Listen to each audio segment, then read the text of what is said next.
Hi hello ನಮಸ್ತೆ ಎಲ್ಲರಿಗೂ ಜೈ ಹಿಂದ್. ಏನಪ್ಪಾ ಅಂತ ಹೇಳಿದ್ರೆ ನಾ ಇವಾಗ ಡ್ಯೂಟಿ ಮಾಡುವಂತ ಪ್ಲೇಸ್ ಒಂದು ಸ್ವಲ್ಪ ಹೆವಿ ಡ್ಯೂಟಿ ಇರೋದ್ರಿಂದ ನನಗೆ ವಿಡಿಯೋ ಮಾಡುವಂಥದ್ದು ಯಾವುದೇ ಅವಕಾಶ ಸಿಗಾಕುಂತಿರಲಿಲ್ಲ. ಅದ್ರ ಸಲುವಾಗಿ ನಾವು ಸ್ವಲ್ಪ ರಜೆ ಬಂದೇನಿ ಊರಿಗೆ ಅಂತ ಹೇಳಿ ನಿಮಗೆ ವಿಡಿಯೋ ಮಾಡಿ ಹಾಕಾಕುಂತೀನಿ.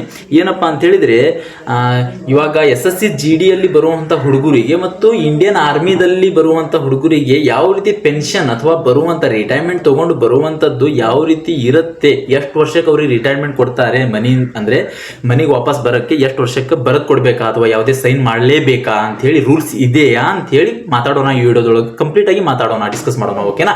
ಏನಪ್ಪಾ ಅಂತ ಹೇಳಿದ್ರೆ SSC GD ಹೋಮ್ ಡಿಫೆನ್ಸ್ ಅಲ್ಲಿ ಬರುವಂತ ಫೋರ್ಸಸ್ ಏನಪ್ಪಾ ಅಂತ ಹೇಳಿದ್ರೆ ಅಂದ್ರೆ SSC GD ಯಲ್ಲಿ ನಮ್ದು ಅಸ್ಸಾಂ ರೈಫಲ್ ಆಗಿರುವಂತದ್ದು ಅಥವಾ ನಮ್ದು CAPF ಅಲ್ಲಿ ಯಾವುದೇ ಫೋರ್ಸ್ ಬರಲಿ, CAPF ಅಲ್ಲಿ ಬರುವಂತ ಫೋರ್ಸ್ ಯಾವುದೇ ಇರಲಿ, ಮತ್ತೇನಪ್ಪಾ ಅಂತ ಹೇಳಿದ್ರೆ ಇಂಡಿಯನ್ ಆರ್ಮಿದಲ್ಲಿ ಬರುವಂತದ್ದು ಯಾವುದು ಏರ್ ಫೋರ್ಸ್, ನೇವಿ ಅಥವಾ ಇವಾಗ ಏನಪ್ಪಾ ಅಂತ ಹೇಳಿದ್ರೆ ಇಂಡಿಯನ್ ಆರ್ಮಿ ಒಳಗೆ ಅಗ್ನಿಪಥ್ ಅನ್ನು ತಂದಿದ್ದಾರೆ.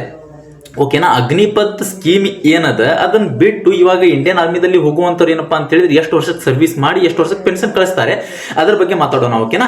ಇವಾಗ ನೋಡಿ, SSC GD ಅಂದ್ರೆ ನಾನು SSC GD ಯಲ್ಲಿ ಭರ್ತಿ ಆಗಿರುವಂತಹ ನಾವುಗಳು ಏನಪ್ಪಾ ಅಂತ ಹೇಳಿದ್ರೆ ಇವಾಗೇನು ವಯಸ್ಸದ ಏನು ಭರ್ತಿ ಆಗೋ ಟೈಮ್ ಒಳಗೆ ಏನು ವಯಸ್ಸದ ಅವತ್ತಿನಿಂದ 60 ವರ್ಷ ಆಗ್ಬೇಕು.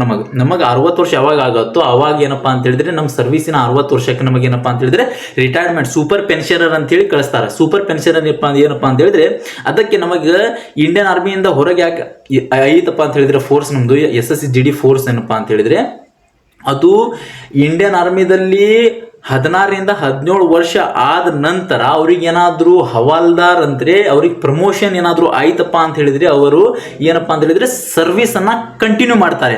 ಓಕೆನಾ? ಇಲ್ಲ ಅಂತ ಹೇಳಿದ್ರೆ ಅಲ್ಲೇ ಡ್ರಾಪ್ ಮಾಡಿ ಅವ್ರು ಏನಪ್ಪಾ ಅಂತ ಹೇಳಿದ್ರೆ ಮನೆಗೆ ವಾಪಸ್ ಬಂದ್ಬಿಡ್ತಾರೆ. ಇವಾಗ SSC GD ಯಲ್ಲಿ ಬರುವಂತಹ ಕ್ಯಾಂಡಿಡೇಟ್ಸ್ ಅವ್ರು ಏನ್ ಮಾಡ್ತಾರಪ್ಪ ಅಂತ ಹೇಳಿದ್ರೆ ಏನಾದ್ರೂ ಅವರು ಭರ್ತಿ ಆದ ನಂತರ ಒಂದು 20 ವರ್ಷನೂ ಮಾಡ್ತಾರೆ, 25 ವರ್ಷ ಆದ್ಮೇಲೂ ಕೂಡ ಒಂದು ರ್ಯಾಂಕು ಇನ್ಕ್ರೀಸ್ ಆಗ್ಲಿಲ್ಲಪ್ಪ ಅಂತ ಹೇಳಿದ್ರೆ ಒಂದು ರ್ಯಾಂಕ್ ಕೂಡ ಇನ್ಕ್ರೀಸ್ ಆಗ್ಲಿಲ್ಲ ಅವ್ರದ್ದು ಏನಪ್ಪಾ ಅಂತ ಹೇಳಿದ್ರೆ ಆದ್ರೂ ಕೂಡ ಅವರು ಕಂಟಿನ್ಯೂ ಮಾಡ್ಬೋದು. ಅದ್ರ ಸಲುವಾಗಿ ಏನಪ್ಪಾ ಅಂತ ಹೇಳಿದ್ರೆ ಅವರಿಗೆ ಏನ್ ಕೊಟ್ಟಾರಪ್ಪ ಅಂತ ಹೇಳಿದ್ರೆ ಇಂಡಿಯನ್ ಆರ್ಮಿದೊಳಗ ಪೆನ್ಷನ್ ಬರೋ ಟೈಮ್ ಒಳಗ OPS ಓಲ್ಡ್ ಪೆನ್ಷನ್ ಸ್ಕೀಮ್ ಅಲ್ಲಿ ಹಾಕ್ತಾರೆ ಅಂತ ಹೇಳಿದ್ರೆ ಅವ್ರು ಊರಿಗೆ ಬಂದ ಮೇಲೂ ಕೂಡ ಅವ್ರಿಗೆ ಪೆನ್ಷನ್ ಲಾಗೂ ಅದ, ಪೆನ್ಷನ್ ಬರುತ್ತೆ. ಇವಾಗ ನಾವು NPS ಅಲ್ಲಿ ಬರ್ತೇವೆ. SSC GD ಯಲ್ಲಿ ಬರುವಂತದ್ದು ಸೆಂಟ್ರಲ್ ಗೌರ್ಮೆಂಟ್ ಅಲ್ಲಿ SSC GD ಯಲ್ಲಿ ಬರುವಂತ ಹುಡುಗರು ಏನಪ್ಪಾ ಅಂತ ಹೇಳಿದ್ರೆ NPS ಸ್ಕೀಮ್ ಅಲ್ಲಿ ಬರ್ತೀವಿ. ಅದ್ರ ಸಲುವಾಗಿ ಏನಾಗುತ್ತೆ ಅವ್ರಿಗೆ NPS ಒಳಗೆ ನಮಗೆ ಈ CAPF ಅಲ್ಲಿ ಬರುವಂತ ಫೋರ್ಸಸ್ ಏನದಾವು ಇವಾಗ SSC GD ಯಲ್ಲಿ ಬರುವಂತ ಫೋರ್ಸಸ್ ಒಳಗ ಏನೈತಪ್ಪ ಅಂತ ಹೇಳಿದ್ರೆ NPS ಅದ, ಅವ್ರಿಗೆ OPS ಅದ ಓಲ್ಡ್ ಪೆನ್ಷನ್ ಸ್ಕೀಮ್. ಯಾರಿಗೆ ಇಂಡಿಯನ್ ಆರ್ಮಿದೊಳಗೆ 17 ವರ್ಷ ಮಾಡಿ ಬಂದ್ ಬಿಡ್ತಾರ ಅವ್ರಿಗೆ, ಆಮೇಲೆ ಏನು ಅವ್ರಿಗೆ ದಂಧೆ ಇರಂಗಿಲ್ಲ, ಏನಿರಂಗಿಲ್ಲ. ಅವ್ರಿಗೆ ಬಂದ ಆದ್ಮೇಲೆ ಅವ್ರಿಗೆ ಪೆನ್ಷನ್ ಕೊಟ್ಟು ಅವ್ರಿಗೆ ಬಾಳೆ ನಡೆಸಬೇಕು. ಇವಾಗ ನಮ್ದು ಹಂಗಲ್ಲ. ನಮ್ದು ಯಾವ ರೀತಿ ಇರತ್ತಪ್ಪ ಅಂತ ಹೇಳಿದ್ರೆ ನಾವು 60 ವರ್ಷದ ಮಟನೂ ಕೂಡ ನಮ್ಮ ಜೀವನನ ರೂಪಿಸ್ಕೊಳ್ಬಹುದು ನಮ್ಮ ಫೋರ್ಸ್ ಒಳಗೆ. ಇವಾಗ 20 ವರ್ಷ ಒಳಗೆ ನೀವು ಸೆಟ್ಲ್ ಆದಿ ಅನ್ಕೋರಿ, 20 ವರ್ಷ ಒಬ್ಬೊಬ್ರು ಏನಿರ್ತಾರ ಅವ್ರ ಫ್ಯಾಮಿಲಿ ಬ್ಯಾಕ್ ಗ್ರೌಂಡ್ ಚೆನ್ನಾಗಿರುತ್ತೆ, ಅವ್ರ ಏನಂತ ಆಗ್ತಾರ 10 ವರ್ಷಕ್ಕೆ ಒಂದ್ ಸ್ವಲ್ಪ ಸಪೋರ್ಟಿವ್ ಆಗಿ 10 ವರ್ಷಕ್ಕೆ ಒಂದ್ ಸ್ವಲ್ಪ ಬಿಲ್ಡ್ ಆಗ್ಬಿಡ್ತಾರ. ಏನಪ್ಪಾ ಅಂತ ಹೇಳಿದ್ರೆ ಅಚೀವ್ ಮಾಡ್ಬಿಡ್ತಾರ. ಅವ್ರಿಗೆ ಸಾಕಪ್ಪ ನನಗೆ ಇಷ್ಟು ಮಾಡಿ ಸಾಕ, ನಮ್ಮ ಊರಿಗೆ ಹೋಗಿ ಆರಾಮ್ ಇದ್ ಬಿಡ್ಬೇಕಂತ ಹೇಳಿ ಅವ್ರ ಮೈಂಡ್ ಒಳಗೆ ಬಂದ್ಬಿಡುತ್ತೆ. ಇವಾಗ ಕಂಟಿನ್ಯೂ ಮಾಡಬೇಕು.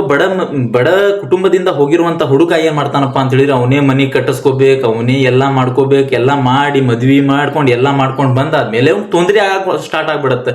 ನಾ ಇವಾಗ ಹೋದ್ನಪ್ಪ ಅಂತ ಹೇಳಿದ್ರೆ ನನಗೆ ಏನ್ ಗತಿ ಆಗತ್ತಂತ ಹೇಳಿ ಇವಾಗ CAPF ಒಳಗೆ ಏನಪ್ಪಾ ಅಂತ ಹೇಳಿದ್ರೆ 60 ವರ್ಷದ ಮಟ್ಟ ಸರ್ವಿಸ್ ಮಾಡ್ಕೋಬಹುದು. ಅವ ಸರ್ವಿಸ್ ಮಾಡ್ತಾ ಅವ್ನ ಜೀವನನ ಅವ್ನು ನಡ್ಸ್ಕೊಂಡು ಹೋಗ್ಬೋದು. ಅದಕ್ಕೆ ಏನಪ್ಪಾ ಅಂತ ಹೇಳಿದ್ರೆ ಪೆನ್ಷನ್ ಯಾವ ರೀತಿ ಇವಾಗ 10 ವರ್ಷಕ್ಕೆ ನಾವು ಬರಬಾರ್ದೇನು ಸರ್, 10 ವರ್ಷಕ್ಕೆ ಬರ್ಬೋದಾ ಅಂತ ಹೇಳಿ ಕ್ವಶನ್ಸ್ ಇರುತ್ತೆ. ಒಬ್ಬೊಬ್ರದ್ದು ಏನಪ್ಪಾ ಅಂತ ಹೇಳಿದ್ರೆ ಸಾಕು ಸರ್ ನಾನು 10 ವರ್ಷ ಮಾಡ್ಕೊಂಡ್ ಬಂದ್ಬಿಡ್ತೇನೆ ಅಥವಾ 5 ವರ್ಷ ಮಾಡ್ಕೊಂಡು ಬಂದ್ಬಿಡ್ತೇನೆ ಅಥವಾ 15-20 ವರ್ಷ ಮಾಡ್ಕೊಂಡು ಬಂದ್ಬಿಡ್ತೇನೆ ಅಂತ ಹೇಳಿ ಕ್ವಶನ್ ಇರುತ್ತೆ. ಇವಾಗ ನೋಡಿ ಯಾವ ರೀತಿ ಇರುತ್ತಪ್ಪ ಅಂತ ಹೇಳಿದ್ರೆ ನೀವೇನಾದ್ರೂ ಟೆಕ್ನಿಕಲ್ ಅಂಡ್ ಟ್ರೇಡ್ಸ್ ಒಳಗೆ ಬರಾಕುಂತೀರಪ್ಪ ಅಂತ ಹೇಳಿದ್ರೆ 7 ವರ್ಷ ಕಡ್ಡಾಯ. ಇಲ್ಲಪ್ಪ ಅಂತ ಹೇಳಿ SSC GD ಯಲ್ಲಿ ಬರಾಕುಂತೀರಪ್ಪ ಅಂತ ಹೇಳಿದ್ರೆ ಅವರಿಗೂ 5 ವರ್ಷ ನೀವು ಸರ್ವಿಸ್ ಮಾಡಲೇಬೇಕಲ್ಲೇ.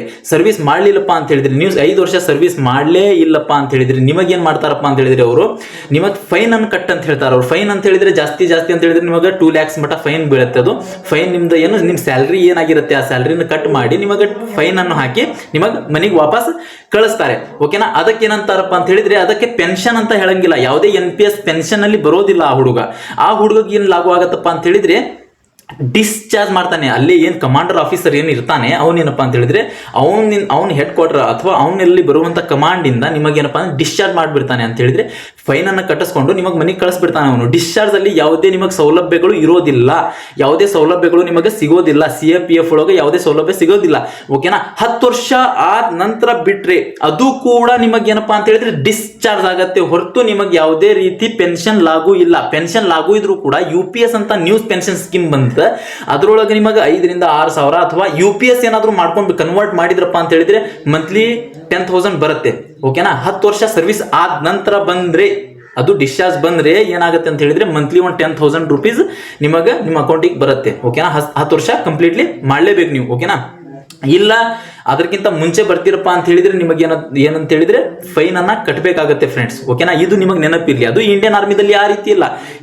16 ವರ್ಷ ಸರ್ವಿಸ್ ಮಾಡಲೇಬೇಕು, 16 ರಿಂದ 17 ವರ್ಷ ಸರ್ವಿಸ್ ಮಾಡಲೇಬೇಕು. ಆದ ನಂತರ ಅವರ ಬೇಸಿಕ್ ಮತ್ತು DA ಏನಿರುತ್ತೆ ಅದರ 0.5% ಅನ್ನು ನಿಮಗೆ ಕೊಟ್ಬಿಡ್ತಾನೆ. ಅಂದ್ರೆ 50% ನಿಮಗೆ ಪೆನ್ಷನ್ ಸಿಗುತ್ತೆ. ಅದರ ಸಲುವಾಗಿ ಇಂಡಿಯನ್ ಆರ್ಮಿ ಇಸ್ ಬೆಟರ್ ಅಂತ ಹೇಳ್ತಾರೆ. ಓಕೆನಾ. ನಮ್ಮ CAPF ಇಂದ CAPF ಇಸ್ ಆಲ್ವೇಸ್ ಬೆಟರ್ ಅಂತ ಹೇಳಿ ಯಾಕಂತಾರಪ್ಪ ಅಂತ ಹೇಳಿದ್ರೆ ಅದು 60 ವರ್ಷ ಮಾಡ್ಬೋದು. ಆದ್ರೆ ಲಾಂಗ್ ಸರ್ವಿಸ್ ಇರೋದ್ರಿಂದ ಅದನ್ನ ಇಂಡಿಯನ್ ಆರ್ಮಿ ರೂಲ್ಸ್ ಅಲ್ಲಿ ಹಾಕಿಲ್ಲ ನಮಗೆ.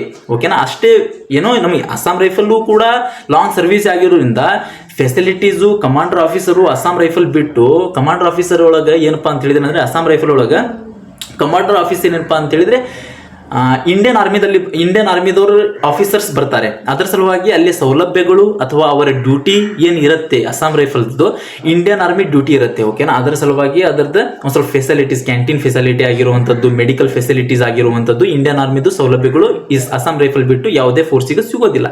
ಬಟ್ ಎಲ್ಲ ಏನು ಇದು CRPF ಆಗಿರುವಂಥದ್ದು, BSF ಆಗಿರುವಂಥದ್ದು, SSB ಆಗಿರುವಂಥದ್ದು ಎಲ್ಲದಕ್ಕೆ ನಿಮಗೇನಪ್ಪ ಅಂತ ಹೇಳಿದ್ರೆ ಏನೋ CPC ಕ್ಯಾಂಟೀನ್ ಅಥವಾ ಆ ಸೌಲಭ್ಯಗಳು ಅದಾವ. ಯಾವುದೇ ರೀತಿ ಸೌಲಭ್ಯಗಳು ಇಲ್ಲಂತಲ್ಲ, ಅವರಿಗೂ ಮೆಡಿಕಲ್ ಫೆಸಿಲಿಟೀಸು ಎಲ್ಲ ಅದಾವ.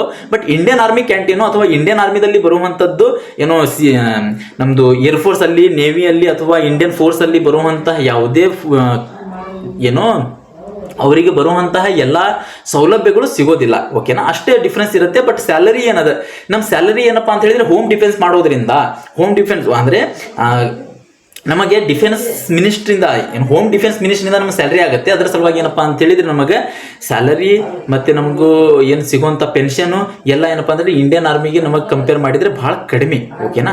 ಅದಕ್ಕೆ ಇಷ್ಟೇ ಡಿಫ್ರೆನ್ಸ್ ಆಗಿರುವಂಥದ್ದು. ಇದನ್ನು ನಿಮ್ಮ ಮುಂದೆ ನಾನು ಎಲ್ಲ ಹೇಳ್ಕೊಂಡಿನಿ. ಎಷ್ಟು ಏನದ ಅಂತೇಳಿ ನಿಮ್ಗೆ ಏನಾದರೂ ಕ್ವಶನ್ಸ್ ಇದ್ರೆ ಅದನ್ನು ಕಮೆಂಟಲ್ಲಿ ಹಾಕಿ ನಾನು ಅದನ್ನು ಆನ್ಸರ್ ಕೊಡಕ್ಕೆ ಇಷ್ಟಪಡ್ತೀನಿ, ಆನ್ಸರ್ ಕೊಡ್ತೀನಿ ಪಕ್ಕ. ಓಕೆನಾ. ನೋಡಿ ನೆಕ್ಸ್ಟ್ ವಿಡಿಯೋದೊಳಗೆ ಏನಪ್ಪಾ ಅಂತ ಹೇಳಿದ್ರೆ ಹಿಂದಿ ಮಾತಾಡೋದು ಕಡ್ಡಾಯನಾ ಅಂತ ಹೇಳಿ ಒಬ್ಬೊಬ್ಬರು ಕೇಳ್ತಾರೆ. ಸರ್ ನಮ್ಗೆ ಹಿಂದಿ ಬರೋದಿಲ್ಲ, ನಾವು ಟ್ರೈನಿಂಗಲ್ಲಿ ಹೋದಾಗ ತೊಂದರೆ ಆಗತ್ತಾ, ಆ ರೀತಿ ಕ್ವಶನ್ಸ್ ಇದೆ. ಮತ್ತೇನಪ್ಪಾ ಅಂತ ಹೇಳಿದ್ರೆ ಅವ್ರದ್ದು ಏನ ಸರ್ವಿಸಲ್ಲಿ ನಾವು ಡ್ರಿಂಕ್ ಮಾಡಲೇಬೇಕಾ ಅಂಥೇಳಿ ಕ್ವಶನ್ಸ್ ಅದ, ಮಾಡಲೇಬೇಕಾ ಅಂಥೇಳಿ ಕ್ವಶನ್ಸ್ ಅದ. ಅದನ್ನೆಲ್ಲ ನಾನು ಕ್ಲಿಯರ್ ಮಾಡ್ತೀನಿ. ಇಷ್ಟ ಆಯ್ತಪ್ಪ ಅಂತ ಹೇಳಿದ್ರೆ ವಿಡಿಯೋನ ಲೈಕ್ ಮಾಡಿ, ಮತ್ತೇನಪ್ಪ ಅಂತ ಹೇಳಿದ್ರೆ ಕಮೆಂಟ್ ಮಾಡಿ ಬಿಡಬೇಡಿ. ಕಾಮೆಂಟಲ್ಲಿ ಏನೋ ತೊಂದರೆ ಇದ್ರು ಕಾಮೆಂಟ್ ಮಾಡಿ, ಅದನ್ನು ರಿಪ್ಲೈ ಮಾಡಕ್ಕಂತೇಳಿ ಟ್ರೈ ಮಾಡ್ತೇನೆ ಫ್ರೆಂಡ್ಸ್. ಓಕೆನಾ. ಚಾನಲ್ನ ಸಬ್ಸ್ಕ್ರೈಬ್ ಮಾಡ್ಕೊಳ್ಳಿ ಪ್ಲೀಸ್, ಚಾನಲ್ನ ಸಬ್ಸ್ಕ್ರೈಬ್ ಮಾಡ್ಕೊಳ್ಳಿ. ಎಷ್ಟು ಜನ ನೋಡ್ತೀರಾ ಹೊಸದಾಗಿ ನೋಡಕ್ಕೆ ಕುಂತೀರಾ, ಪ್ಲೀಸ್ ಚಾನಲ್ನ ಸಬ್ಸ್ಕ್ರೈಬ್ ಮಾಡ್ಕೊಳ್ಳಿ. ಹೊಸದಾಗಿ ನಾನು ವಿಡಿಯೋ ಮಾಡಕ್ಕೆ ನನಗೂ ಒಂದು ಸ್ವಲ್ಪ ಇನ್ಕ್ರೀಸ್ ಆದಂಗೆ ಆಗುತ್ತೆ. ಎಲ್ರಿಗೂ ಒಳ್ಳೇದಾಗಲಿ. ಜೈ ಹಿಂದ್.